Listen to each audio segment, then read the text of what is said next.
Good morning, everyone. Welcome and thank you for attending this meeting today. As you know, today we will conduct the site initiation visit for the study that will evaluate if probiotics have an effect on pediatric gastroenterology. The purpose of this initiation visit is to confirm that the site is ready to start enrolling participants for our study. This will be conducted mainly through 3 groups of actions. First, training, where we will review the study, its protocol and its procedures, and who will be responsible or involved in each of them. Second, the adequacy of facilities will be verified under the context of the study. And third and last, the study binder will be reviewed and verified for completeness. So here are the main points that we will discuss in today's agenda. Roles and responsibilities, protocol overview, general study procedures, safety, definitions, collection and reporting, data collection and source documentation, investigational product, clinical monitoring, investigator site file review, closing, and review of action items. The ideal method of action will be to entrust qualified individuals to take on tasks most related to their field of study. This will ensure we have the right minds at work to bring this clinical trial to successful completion. Dr. Friedman will take overall responsibility for the conduct of the study. The Clinical Research Informatics Core, based at the University of Alberta, will be providing the software that will be used for data collection, otherwise known as REDCap. ACH, Dr. Friedman's institution, will perform as the study coordinating center. They will also serve as the control center for training personnel, monitoring, and progression of the study. The pharmacies under ACH management will maintain treatment sachets that have not been randomized to be distributed to high recruiting sites. Collaborating pharmacies will both store and supply study kits to clinical research assistants. Site investigators will supervise the study at their respective institutions. All study sites will have dedicated study coordinators who will be responsible for contacting the parent or caretaker of the subject for follow-up data collection and the retrieval of unused treatment sachets. Site investigators, clinical research assistants, and nurses will take consent, obtain medical history, perform physical exam, determine eligibility, share day-to-day activities, payroll, study promotion, contacting caregivers, assess adverse events, and reviewing charts. Dr. Willen, a PhD statistician, will supervise all data analyses in joint collaboration with Mr. Gorey, a health economist. Dr. Sherman's laboratory will perform fecal SIGA analyses with the obtained stool and rectal swab samples. Having performed a similar study in the States, Dr. Skidauer is a liaison of the Pediatric Emergency Medicine Collaborative Research Committee. Dr. Gorlick will offer his senior guidance and input from PCARN, a multi-institutional American research network. Dr. Ska has offered her guidance since the founding days of this study. Dr. Johnson will assist in resolving operational issues that may arise and guide in KT efforts. And most importantly, parents and or caretakers have the most important role without which the study will not be possible. They will give the probiotic or placebo to the subject, answer in-clinic and follow-up questions, attend follow-up visits. The delegation of responsibilities log should provide a comprehensive list of study staff members and the duties that have been delegated to them by the principal investigator.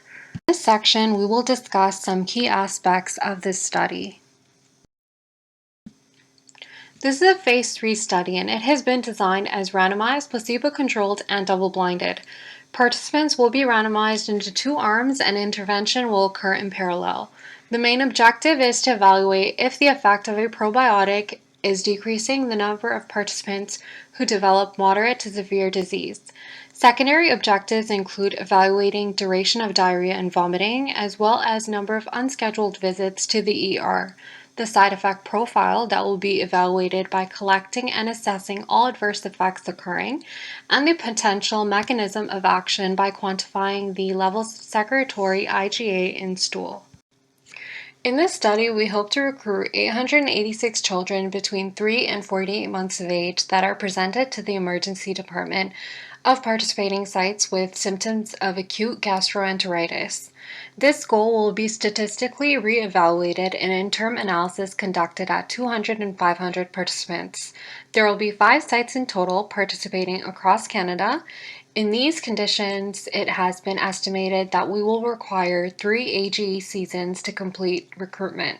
In terms of recruitment methods, parents will be approached directly during their ED visits to introduce the study.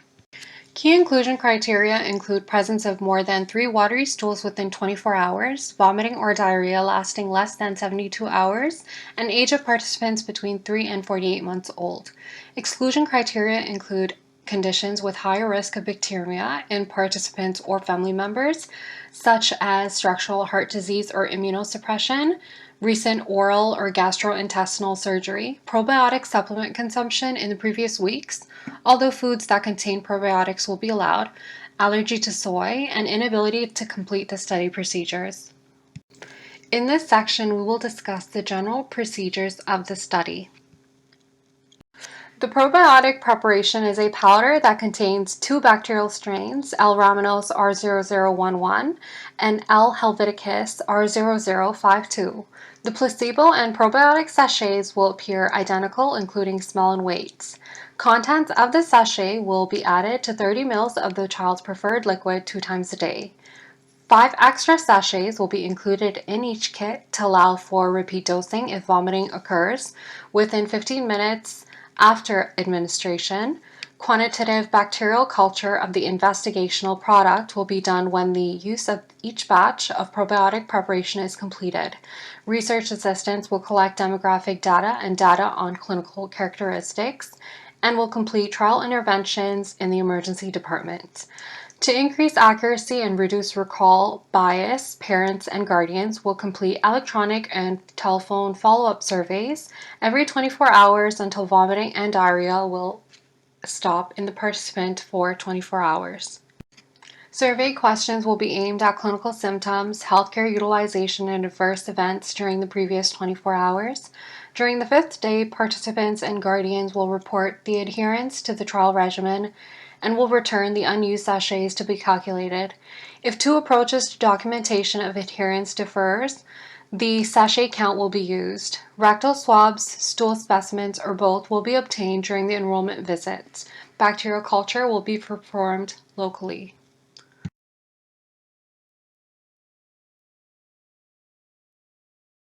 An adverse event is any unfavorable or unintended clinical or other occurrence during the study period that may or may not be the result of participation in the study. Expected adverse drug reactions and/or events include hospitalization, abdominal pain, distension, fever, vomiting, diarrhea, fluctuance, IV rehydration, future healthcare provider visit, ED return visit. As these expected adverse events are part of the natural history of acute gastroenteritis and diarrhea illness in children, they will not be reported as adverse events. The information will be recorded and normal study data collection processes. A serious adverse event is defined as results in death, is life-threatening. It refers to an event in which the patient is at immediate risk of death, results in congenital anomaly and/or birth defect, results in a persistent or significant disability and/or incapacity. Medically significant, it refers to important medical events that may put the patient at risk and require medical or surgical intervention to prevent death or life-threatening condition. Adverse event reports. For unexpected adverse events that occurs after the first sachet administered will be reported to the REB in addition to the chief of ED and the external sponsor within 7 days of learning of the event, whereas for unexpected SAE are communicated to them within 24 hours of learning of the event by telephone and email. The study subject then will be followed until the conclusion of the event. A complete follow-up AE report will be submitted as soon as possible, but no later than 7 days after initial report. A complete data management plan will be designed in conjunction with the Clinical Research Informatics Core to ensure that the information collected will enable us to conduct all required analyses. This management plan will be incorporated into the Manual of Operations. Data that will be collected includes a stool sample, rectal swab, bulk stool sample, baseline demographic clinical variables, elements of clinical dehydration identified by the Gorlick score, and baseline disease severity scores identified by the modified Vesicari score, allowing for the two arms to be compared at baseline. Case report forms will be developed for each data recording step. Paper CRS will be completed by study personnel or families as appropriate. Data from the paper CRS will be entered into web-accessible database, REDCap, by study personnel at each site. The data entry interface will include range and logic checks to enable the conduct of exploratory data analysis as data entry is ongoing to minimize data entry errors. Following data entry, a data quality audit will be performed to ensure that data is complete and accurate. Data will be entered into the system in a timely fashion with all CRFs entered within 7 days of completion. Automatic alerts will be triggered by incomplete, out of range, or logic inconsistent data. Paper CRFs will be stored in a secure fashion at participating sites. They will be available for review by site monitors. Follow-up data collection will consist of diary telephone calls and/or electronic survey communication. A diary given to allow the parent and/or caretaker of the subject to record their responses during or prior to follow-up telephone calls, which will be formatted as multiple worksheets. Chart review will enable verification of revisiting records, intravenous hydration, hospitalization, and microbiology testing using the center's medical record database. In the event a subject undergoes a change in healthcare providers, provincial databases will be used to verify this information in the form of database reviews.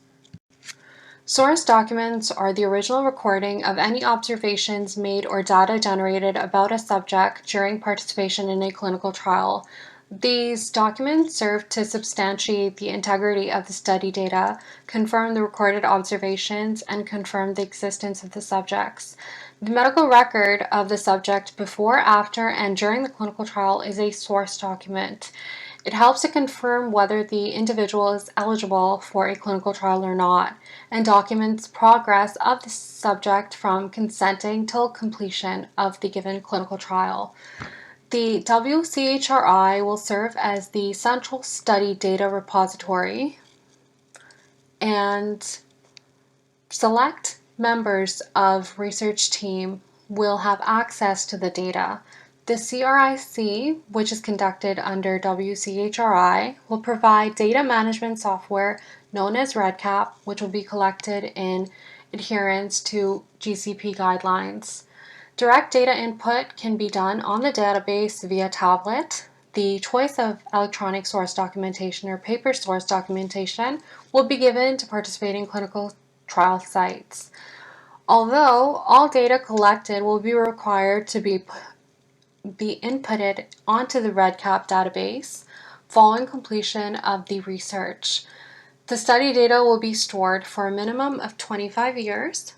The data will then be destroyed in accordance with institutional policy. In this section, we will discuss the investigational product we will use in this study. The probiotic Lacidofil is a two-stream product which has been commercially available since 1995. It is composed of L. rhamnosus R0011 and Lactobacillus helveticus R0052 in a 95:5 ratio. L. rhamnosus R0011 was isolated from a dairy starter culture in 1976 and deposited at the Institut Pasteur Collection Nationale de Cultures de Microorganisms SI1720. The L. helveticus R0052 was originally isolated in 1990 from a dairy culture for sweet acidophilus milk and deposited in the Institut Pasteur CNCM SI1722. They are both gram-positive anaerobic bacilli found in pairs or short chains. The composition of these active ingredients in freeze-dried form is as follows.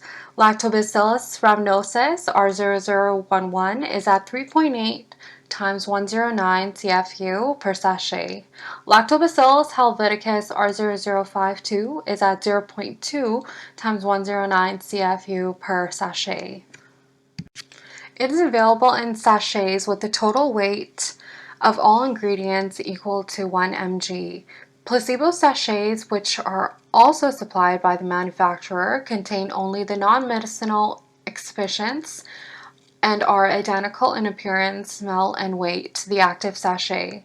The quantities supplied in each sachet are guaranteed for 18 months after manufacture when stored at ambient temperature. Stability testing shows complete stability when stored under refrigerated conditions with 100% survival of the initial bacterial concentration.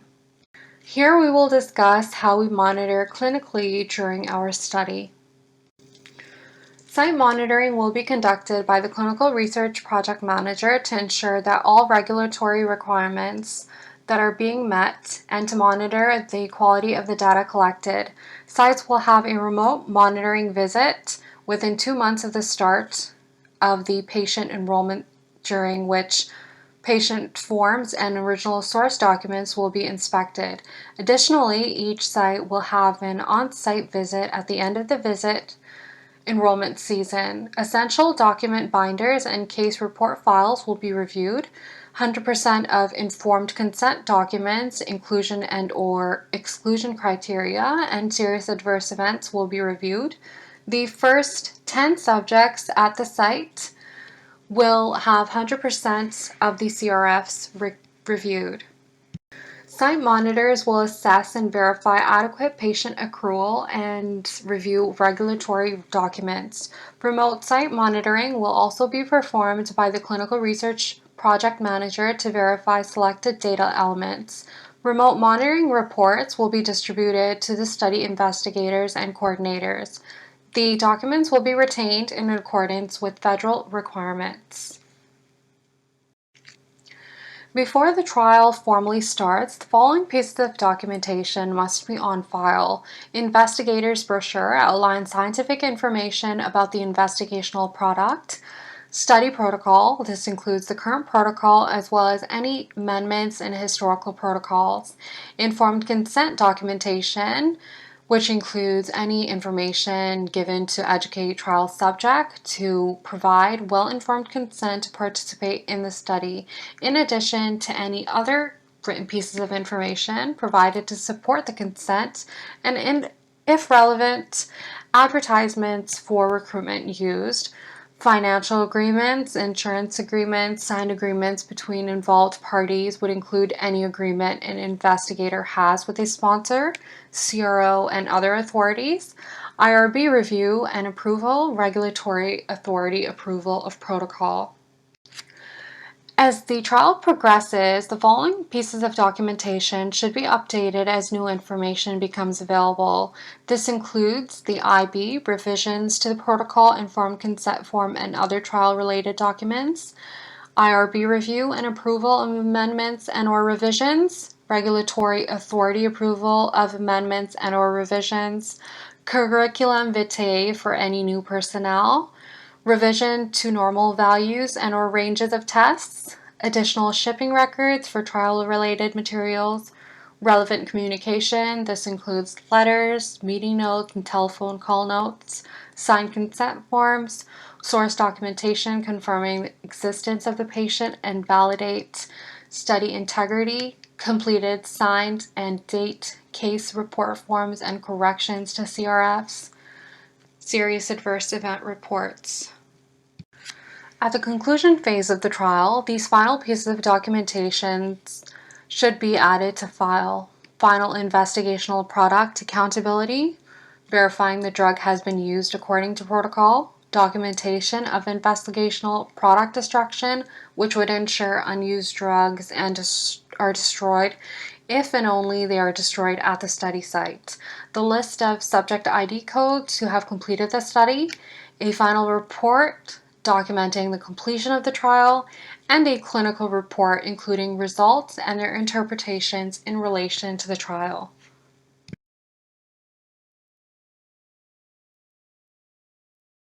The study closeout visit should include reviewing the following items.